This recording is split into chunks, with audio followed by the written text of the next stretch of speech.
tardes a todos, encantada de saludaros y bienvenidos. Soy filóloga, periodista también, editora. Con nosotros hay 3 expertos que van a participar en el debate. Tenemos a Luis Español, que es historiador y escritor. Pablo Rojo es ingeniero, ha sido militante del FRAP. Y José Manuel Roca, Pepe Roca, que es sociólogo y escritor. Y bueno, José Catalán-Deus, que es periodista, ex militante del FRAP, escritor, crítico cultural. Pues José, llevas 10 años dedicado a la escritura de esta crónica de medio siglo, que como título completo tiene Crónica de medio siglo del FRAP a Podemos, un viaje por la historia reciente con Ricardo Acero y sus compañeros. Vas por el año 81 ya, el tomo 21, las postrimerías del golpe de Estado, del 23F en el 81, y parece como un buen momento para hacer balance, ¿no? Para echar la vista atrás, ver todo lo que llevas publicado y también mirar adelante, pensar en lo que tienes por delante y en lo que te queda. Y es un poco el objetivo de este coloquio, ¿no? Está logrando la crónica narrar periodísticamente los últimos 50 años de la historia de España. ¿Es posible acercarse a la verdad de lo ocurrido a través de esta combinación que haces de investigación periodística, histórica y de relato autobiográfico? Bueno, precisamente es lo que quiero escucharos a los demás. Es una especie de reflexión para mí, oí un poco recoger ecos de fuera, porque claro, metido en este lío tanto tiempo, pues uno pierde la perspectiva. De lo que no me cabe duda es que hay detrás de ese trabajo, que a mí me parece ciclópeo, ¿no? Pues un deseo de conocer la verdad, tratar las cosas, no solamente los grandes acontecimientos políticos e históricos que han ido acompañando o pespunteando la vida del FRAP, sino también muchas cosas de la vida cotidiana, de la pequeña historia de España, de acontecimientos, de sucesos, de personajes que entran y salen de la historia, del relato, y que van, podríamos festoneando y acompañando el relato principal de la aventura de Ricardo, de la militancia de Ricardo Acero.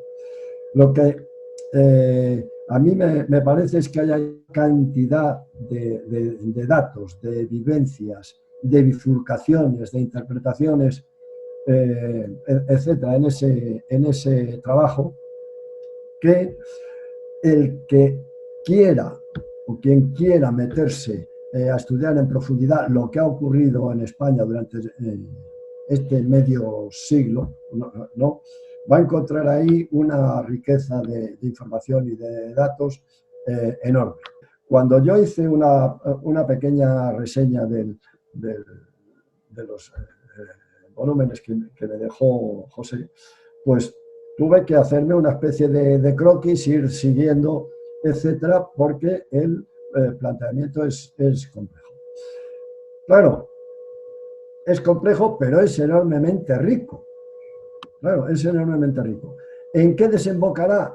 Yo no lo sé, pero de momento todo lo que va ofreciendo el libro es enormemente sugerente, porque además viene adornado con una serie de detalles, de personajes que entran y salen. Es decir, aparece ahí Castañuela 70, aparece el comandante Cortina, aparece en otro de los tomos Jesús de Polanco. Es decir, personajes que han entrado y salido de la vida pública, personajes que por supuesto han desaparecido ya. Después de tanto tiempo pasaron por la historia, fueron un nombre que apareció en los periódicos, generó un par de titulares y gente que luego ha desaparecido. En ese sentido, el libro ofrece mucha complejidad, mucha información sobre la complejidad de la vida española a lo largo de todos estos años. La verdad es que es demasiado ambicioso y probablemente no se pueda, a lo mejor no pueda terminarlo, ¿no? Yo calculo que para el año 2025 estará terminado, pero lo mismo soy muy optimista, ¿no? Esto ha ido naciendo espontáneamente, iba a ser un pequeño libro sobre la historia del FRAP y me he ido liando poco a poco, más que nada para responder a todas las preguntas que yo tenía que hacerme sobre todo el periodo. Algunas cosas las he vivido de protagonista, pero muchas ni me he enterado. Es decir, una de las principales cuestiones para escribir el libro, enseñanzas y provecho que me ha dado es ver que pasamos por la historia y por los hechos sin verlos muchas veces, ¿no? Es decir, que cuando las miras a distancia coges perspectiva y que es necesario. Es una reflexión, como tú dices, pues es demasiado exhaustiva, es asusta, disuade al lector. Por eso tiene pocos lectores, como tiene, es decir, no puede ser nada más que una cosa marginal, ¿no? Pero los que venimos de la marginalidad, pues volvemos a ella, ¿no? Al final es como una vocación de colocarte un poco en un terreno difícil que sabes condenado de antemano, ¿no? A mí me produce pues mucho... Eh, sensaciones muy complejas, es decir, a veces de desesperación de no terminar nunca, de Sísifo empujando la roca, de un minero buscando una veta que se escapa, y algunas veces pues me da felicidad, ¿no? Y en algunos momentos, cuando terminé la primera serie, en algunos momentos contados, pues me siento pletórico. No sé, al final se ha terminado convirtiendo en el sentido de mi vida. Es una tontería decir esto y puede resultar infantil o, pero no sé, creo que tiene un sentido hacer esto y tengo que seguir, no tengo más remedio, así que os seguiré dando la lata un tiempo. Gracias. Simplemente yo estoy aquí representando un poco al lector un poco curioso, que su curiosidad viene de la militancia política y de haber reencontrado, porque no nos conocimos en la clandestinidad, a José y a otros cuantos bueno, que son amigos y tal, y desde ese punto de vista, pues siempre me ha interesado muchísimo la labor de José Catalán, que considero sobre todo imprescindible tras la famosa ley de memoria histórica de Zapatero. Es decir, yo comparto 100%, vamos, no solo, le felicito porque es un trabajo que, vamos, que me parece que nadie en su sano juicio empezaría si no fuera verdaderamente una persona muy trabajadora, vamos. Las posibilidades de investigar las cosas son tan grandes, tan extraordinarias, tan complejas y necesitan tanto tiempo que es imposible, es imposible. Es la historia de la biblioteca universal que contaba Borges, ¿no? De querer meter en una biblioteca el mundo entero, ¿no? Yo quiero meter un medio siglo aquí y no cabe, ¿no? O sea, es imposible, no hay molde. Entonces, tengo en cuenta lo que me decís la gente y tenéis toda la razón. Hay que ir un poquito más deprisa. Voy a ver si lo consigo. De momento voy fatal porque lo que iba a ser un solo volumen ya se me ha desdoblado en dos. Es decir, quería contar en un solo volumen la llegada de los socialistas al poder, el año 82, los finales del 23F, los juicios, el Supremo, es decir, Rumasa, es decir, el GAL, es decir, en fin, ¿para qué voy a seguir? Y claro, no me ha cabido en un volumen y ya he tenido que hacer dos. Un desastre. Yo, precisamente, este coloquio me sirve para eso, para intentar ajustar las fuerzas, las posibilidades con la realidad y ser más comedido. Así que lo tendré en cuenta, seguro.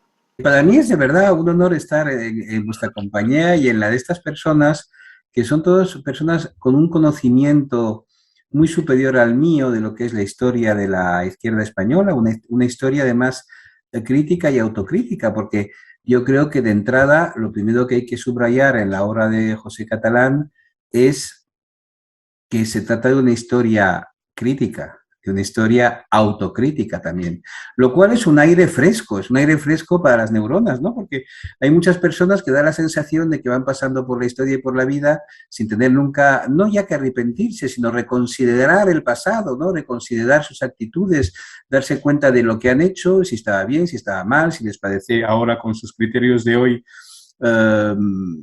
tan oportuno, tan fantástico como cuando tenían 17 años. Yo creo que no tiene que hacernos José Catalán ni caso, digo bien, ni caso a ninguno de los que estamos hablando aquí. Él tiene su daimón interior que le dicta que tiene que escribir, está poseso por el deseo de escribir, y me parece que lo hace muy bien, porque fijaos qué cosa más curiosa, que hay algunos casos, decimos que tiene una obra galdosiana por el hecho de que tiene un volumen enorme, ¿no? Y porque va por episodios nacionales, pero bueno, Galdós es una narrativa literaria, es decir, él escribe novela. Y yo creo que Catalán no escribe novela en absoluto, está haciendo un trabajo histórico, es decir, utiliza el método histórico, intenta mirar las fuentes, las que le gustan más, menos, los criterios que él utiliza, y le da un toque profundamente personal. Bueno, pues eso que está haciendo no es solamente moderno, es totalmente contemporáneo, porque si algo nos ha enseñado, por ejemplo, la crítica historiográfica, pienso, no sé, en Keith Jenkins o cualquiera de estos maestros historiógrafos, pues todos te dicen todos que uno de los problemas epistemológicos de la historiografía, es decir, de escribir historia sobre un pasado que ya se ha ido, que ya no va a volver y que no podemos controlar, uno de los problemas consiste precisamente en que no nos podemos quitar de encima nuestra experiencia personal. Cuando un historiador escribe sobre cualquier tema, pues escribe desde su conocimiento, desde su experiencia, y por eso yo recomendaría a nuestros oyentes que cuando compren la serie de libros de José Catalán, que lean con atención el prólogo, que es muy interesante, donde habla de la memoria, ¿no? De la memoria, que es una cosa muy interesante. Desde el punto de vista del historiador, yo creo que la obra de Catalán va para más. Es decir, el hecho de que exista es algo asombroso. La historia de ayer es todavía más olvidada que la de hace 2 siglos, porque es igual, el pasado ha pasado.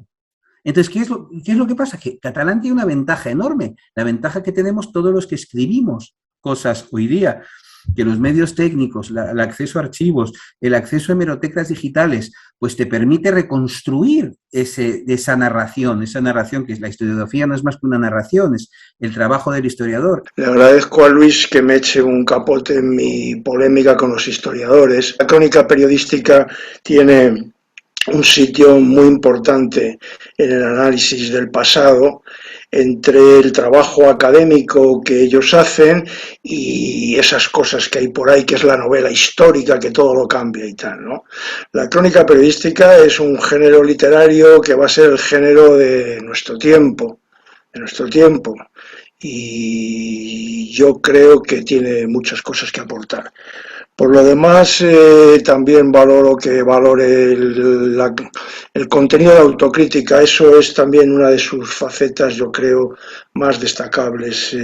No es normal la autocrítica de la izquierda y de la extrema izquierda, y en este libro se ejerce, y eso me ha costado muchos disgustos con algunos antiguos camaradas que no lo entienden. Pero yo creo que hay que hacerlo y seguir. Si se piensa sobre todo lo que ha ocurrido cuando se tiene la visión general, que yo creo que eso es lo que sale de tu libro. Es decir, no sale solamente la trayectoria del FRAP o de un militante del FRAP, de las organizaciones anejas, sino hay todo un relato sobre la sociedad en la que el FRAP se movía. Las vivencias del autor van a estar ahí de una manera o de otra. Yo no entiendo muy bien esta idea de hacer unos relatos o una historia completamente objetiva. Yo creo que somos individuos de nuestro tiempo y eso se nota. Es decir, uno no puede escribir sobre un pasado si le ha afectado de alguna manera en un tono absolutamente neutral, como si fuera un juez que está escribiendo desde Marte. Es decir, escribir y de esa manera, como tú haces, es muy costoso porque escribes efectivamente con la razón, también con las entrañas, es decir, escribes con el cerebro, pero también con el corazón. Lo cual, pudiéramos decir que es un elemento más de valor a esa obra. Para mí el primer tomo es fundamental desde el punto de vista de lo que me ha aportado, me refiero, la descripción de ese mundo marxista-leninista de los inicios, y es donde he encontrado pistas realmente sabrosas e interesantes, ¿no? Y la verdad que es muy de agradecer el trabajo que te has tomado, en particular la amplitud de miras, que a veces nos desborda, porque claro, pasamos desde la gran política hasta los oscuros secretos de los servicios del mismo nombre, ¿no? Tengo que decir que la obra no solo es ciclópea, sino que es muy pormenorizada, es muy ambiciosa y pues deja un rastro y un pozo que vamos a tener que repasar. Y si no lo hacemos nosotros, pues ahí queda para que lo hagan otros. Yo creo que esto es más una obra que para profanos, para auténticos profesionales e historiadores sobre este pasado reciente tan olvidado, y que el valor que tiene estos 20 y tantos tomos y los que nos esperan, pues es que va a quedar ahí en las bibliotecas de las universidades, por lo menos, y que va a poder ser consultado. Agradecer a José todo su trabajo y animarle a que siga deleitándonos y siga ilustrándonos con los nuevos volúmenes, que yo creo, como decía Gustavo, que no sé si tendrán mucha difusión o no, pero que desde luego son documentos importantes que servirán para que futuros historiadores puedan beber de las fuentes que ha estado trabajando José. La historia siempre la escriben los vencedores, a pesar de que algunos, como Pepe Catalán, intentan romper ese mito, pero no dejan de ser siempre intentos marginales, ¿no? Y bueno, conozco mucho la historia del FRAP, conozco muchísimos detalles, me ha interesado siempre muchísimo. Creo que hay que revisar la historia oficial. A lo mejor ahora que nuestros camaradas chinos van a ser hegemónicos en el tablero geopolítico y, y van a ser los que reescriban la historia, a lo mejor cuando sean nuestro nuevo imperio, pues a lo mejor hace falta tirar de esas obras como la de Pepe Catalán, que exponen otra realidad, ¿no? Me parece que es muy plausible la labor que ha hecho Pepe Catalán, y hace falta más Pepe Catalanes y más narrativas alternativas. Os lo agradezco de verdad que me hayáis acompañado esta tarde. Muchas gracias. Muchas gracias. Nada, hemos pasado un rato muy bueno, muy interesante. Salud.